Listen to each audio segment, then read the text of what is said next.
Good morning and welcome to Mass Memorial Virtual Sunday School. Theme for the quarter, Stewardship and Mission, Our Obligations as Christians. Unit 1, Fulfilling Our Obligation to Neighbors. Sunday, March 8th, 2026. Lesson title, Physical and Spiritual Fitness. It comes from Daniel 1, 8 through 17, Timothy 4, 7 and 8. Our key verse, refuse profane and old wives' fables, and exercise thyself rather unto godliness. For bodily exercise profiteth little, but godliness is profitable unto all things, having promise of life that is now and of that which is to come. 1 Timothy 4, 7 and 8, the King James Version. The aim for our lesson is to trace the interdependence of physical and spiritual health across life stages. Second, to honor the body as an expression of spiritual devotion. To evaluate daily habits and make purposeful adjustments to enhance physical and spiritual well-being. Just a little bit on our lesson background. The book of Daniel tells the story of a young Jewish exile in Babylon who remains faithful to God despite intense pressure to conform. Through wisdom, dreams, and interpretation and divine protection, including the lion's den and the fiery furnace, Daniel demonstrates God's sovereignty over earthly kingdoms. Christian scholars classify this book as prophecy, which looks forward, but it also has apocalyptic writings, which means explains the present suffering in light of God's future. The author of this book is basically unknown, so the book is named after the trials and tribulations of Daniel in the 6th century BC. Other lesson backgrounds is the book of Timothy. 1 Timothy is a New Testament pastoral epistle written by the Apostle Paul to his disciple Timothy around 62 to 63 AD. And the purpose was to guide the church at Ephesus. It acts as a manual for church order, addressing false teachings, qualification of leaders such as elders and deacons, orderly worship and instruction for various members of the community. A strong emphasis is on maintaining true teachings about Jesus Christ and avoiding myth and genealogies such as old wives' tales. This book was written to Timothy back in the day, but it's very applicable to what's going on now in our churches and in our community. Daniel, according to the Hebrew Bible, Daniel was a noble Jewish youth taken into captivity by Nebuchadnezzar II of Babylon. Daniel served the king and his successors with loyalty and the ability until time of Cyrus, all the while remaining true to the God of Israel. And this is basically what our lesson is about. It's how Daniel remained true to his upbringing and his Jewish heritage. The other person mentioned in our lesson is Nebuchadnezzar, who was the most powerful king of the Neo-Babylon Empire, renowned for transforming Babylon into a magnificent, world-famous metropolis, constructing the legendary Hanging Gardens of Babylon, and the destruction of Jerusalem in 586 BC, which led to the captivity of the Jewish people. So as we talk about our lesson, let us remember that Daniel is in captivity. The other people mentioned in this lesson are Hananiah, Mishael, and Azariah, better known by their Babylon name as Shadrach, Meshach, and Abednego. These were the 3 Hebrew youths thrown into the fiery furnace with Daniel. Another important word in our lesson is pulse. And here we see a new meaning of the word pulse. Pulse in the Jewish tradition is a diet of vegetables, seed, and legumes like beans or lentils, consumed instead of the king's rich meat and wine. It signifies a simple, nutritious diet chosen for religious purity. So as we get into our lesson, we'll see how pulse relates to Daniel and his followers at the time. Let's take our lesson scriptures. The first group is Daniel, resolve, and boldness. And I'll read Daniel 1, 8 through 10. Daniel 1:8. But Daniel proposed in his heart that he would not defile himself with the portions of the king's meat, nor with the wine which he drank. Therefore he requested of the prince of the eunuchs that he might not defile himself. Daniel 1:9. Now God brought Daniel into favor and tender love with the prince of the eunuchs. Daniel 1:10. And the prince of the eunuchs said unto Daniel, I fear my lord the king, who has appointed your meat and your drink. For why should he see your faces worse, liking than the children which are your sort? Then shall ye make me endanger my head to the king. And I'm going to discuss these first few verses. And we have to remember that here in this lesson that Daniel is a slave. And in verse 8, he makes a decision to refuse the king's food. And not because it was his preference, but he was guided, excuse me, he was guided by a spiritual conviction, and he wanted to stay faithful to his religion. And as a young Israelite, his decisions were shaped according to his upbringing. And in verses 9 and 10, we see how God is working in the picture with Daniel, but also with the eunuch. Because Daniel was able to find favor with the eunuch and the people in charge. And so Daniel took a stand. Even though being a slave, he could have lost his life and the life of those around him. Because you have to remember, the king was totally in charge. He could have killed Daniel, he could have killed the eunuchs, he could have killed anybody that refused to serve his food. And back in the day, the king's diets were rich in meat and wine and drink. But Daniel decided this is not for us. And we'll get into reasons why Daniel chose to do this, other than the fact that he was convicted by his spiritual requirements. Couple of things that come to mind is that, first of all, the meat to which the king served was unclean. It had not been drained of blood, and it also had been used in sacrifice to idols. This was totally against Jewish religion and totally against them staying pure from a spiritual standpoint. And Daniel was very strong in his conviction. He was not going to let the king or anybody else change his mind. And so what we're going to do, we're going to look at the verses 11 through 14. Daniel 1:11. Then said Daniel to Melzar, whom the prince of the eunuchs had set over Daniel, Hananiah, Mishael, and Azariah. Daniel 1:12. Prove thy servants, I beseech thee, 10 days, and let them give us pulse to eat and water to drink. Daniel 1:13. Then let our countenance be looked upon before thee, and the countenance of the children that eat of the portion of the king's meat. And as thou seest, deal with thy servant. Daniel 1:14. So he consented to them in this matter, and he waited 10 days to see if what they were going to do was going to be better than the king's meat.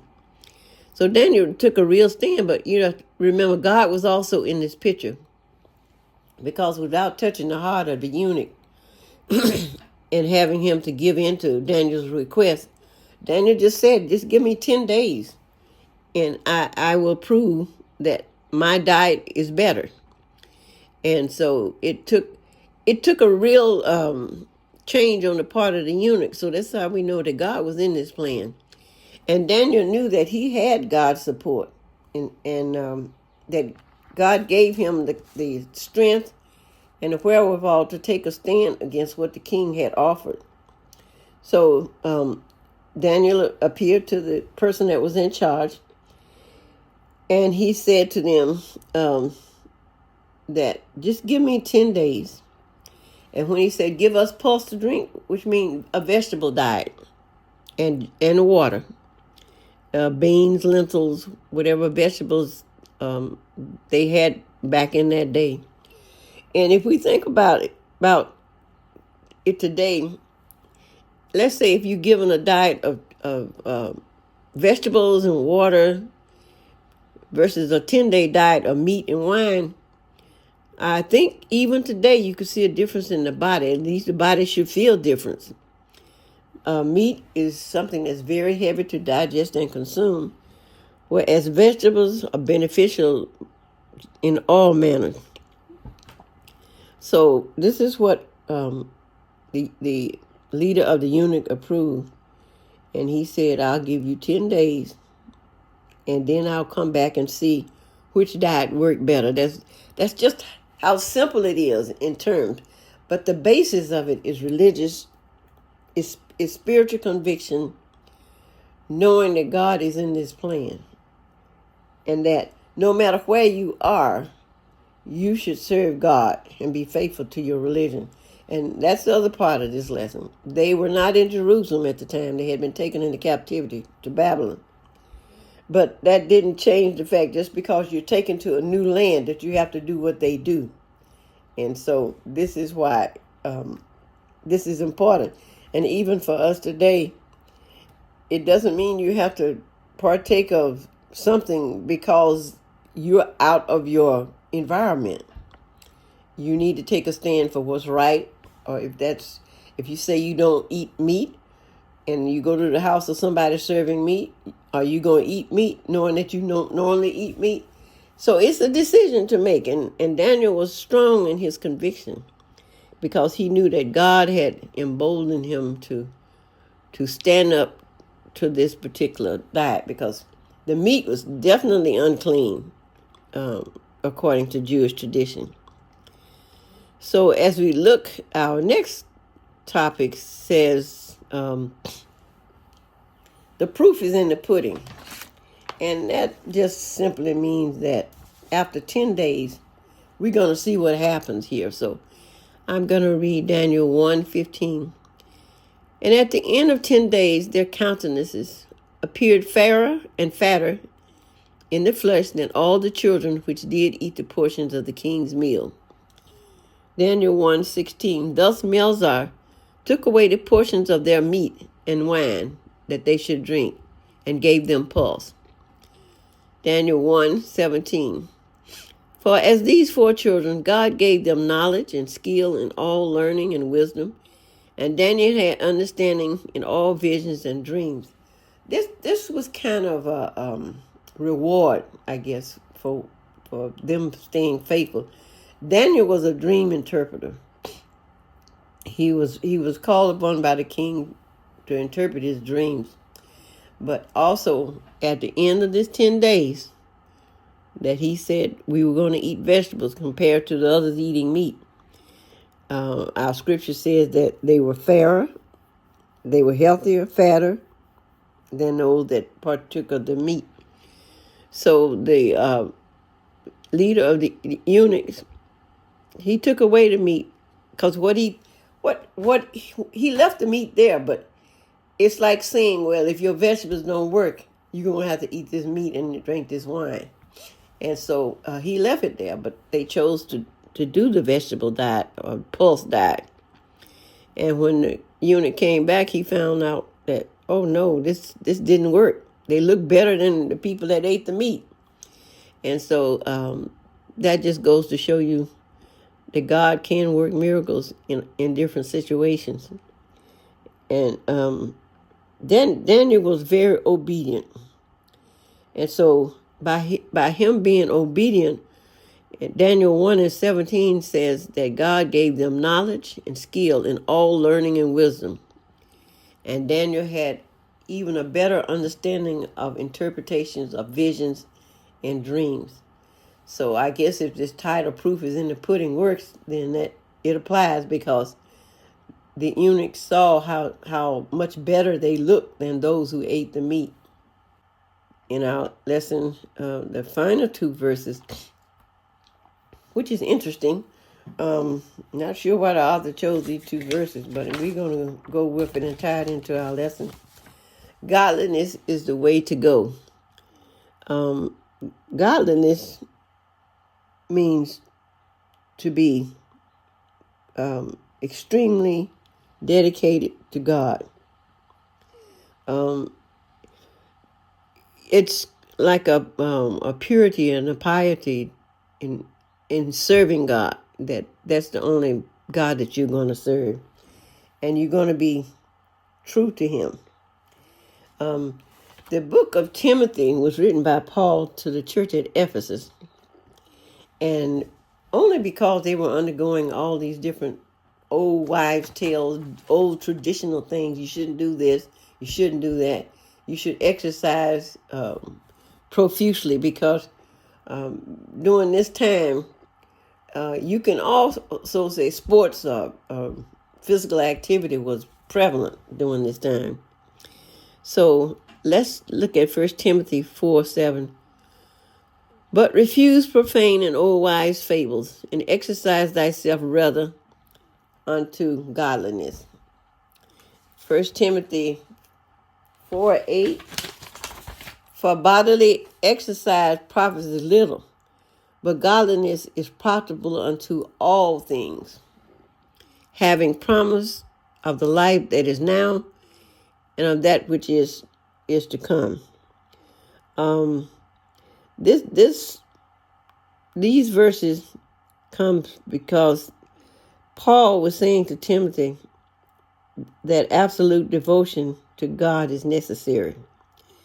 And during this particular time, people were exercising and, doing physical things, And Paul stressed that spiritual disciples should understand that, like it says, bodily exercise profits is little, but godliness is profitable unto all things, which means that when you become dedicated to godliness rather than just building the body physically, building the body physically does not benefit it as much as you taking spiritual training, which was greater.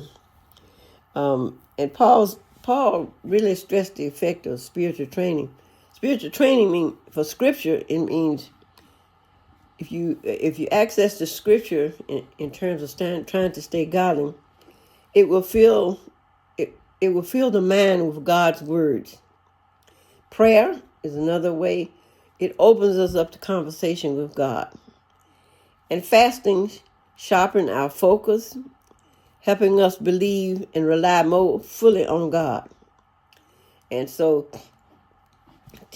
Paul warned Timothy to stop listening to old wives' tales about what is profitable for you. If godliness is not part of your profitability, then it's in vain. And that can apply to us today. If God is not in the process of the reason, it's like you're doing it in vain. And we know some people will take exercise, they'll take doing different things. But if it's not oriented toward godliness and commitment of your spiritual being to God, then it's all in vain.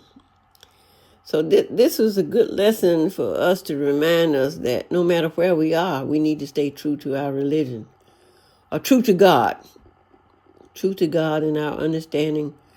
And oftentimes we have to go to Him in prayer when we get in certain situations and we feel like we cannot overcome that situation. We need to remember Daniel, that Daniel trusted that God would help him to make the right decision. And because he had a relationship with God, he knew he was going to be supported in refusing to eat what the king had set forth.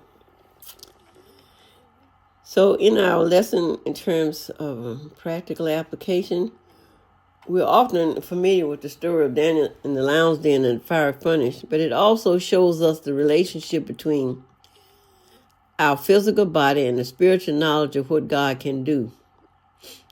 And We really need to think about this because if we think of our spiritual body as a dwelling place, then we can see how we damage that temple oftentimes.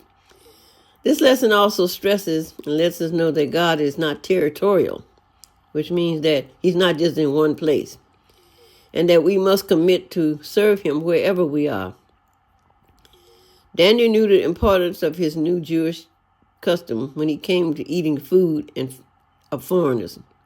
First of all, the meat was unclean according to Jewish law.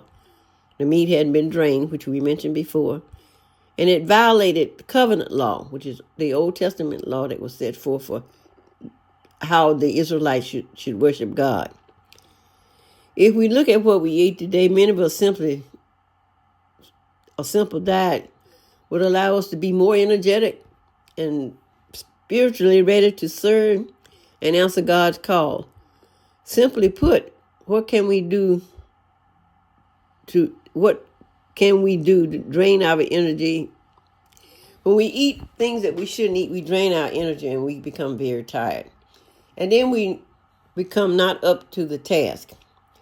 I guarantee you, if you sat down and ate a large piece of steak, and then somebody else had maybe a vegetable meal, you might find a big difference in the energy level. Doesn't mean that eating meat is not good, but it's what we do and the amount that we take in, and sometimes we become gluttons, that we want to reach for and eat more than we should. And we see that when we look in the mirror at our bodies. We wonder why our bodies are like that other than some physical ailment. It's basically due to diet. Many ailments can be connected to diet. So we have been taught that our bodies are a temple where God should dwell, which means keeping it clean no matter the circumstances. God's commands are not restricted burdens, but protective gifts. Faithfulness leads us not only to physical health, but also to spiritual insight and mental clarity. Let us keep in mind Daniel's faithfulness to God, whether he was in Jerusalem or in Babylon. And likewise, we as Christians should be faithful no matter where we are. And just keep in mind as you go throughout this next week, when you get ready to sit down for dinner, are you going to grab that second piece of meat? Or you going to say, I'm going to treat my body well and act as if it's a temple, or start acting as if it's the temple where God should dwell? So hopefully you've gotten something out of this lesson. These next few lessons are really obligation to neighbors, and it deals with many problems that are prevalent in our society today, even though these scriptures are thousands of years old. So please continue to join us in our virtual presentation each Sunday morning, and thank you for listening.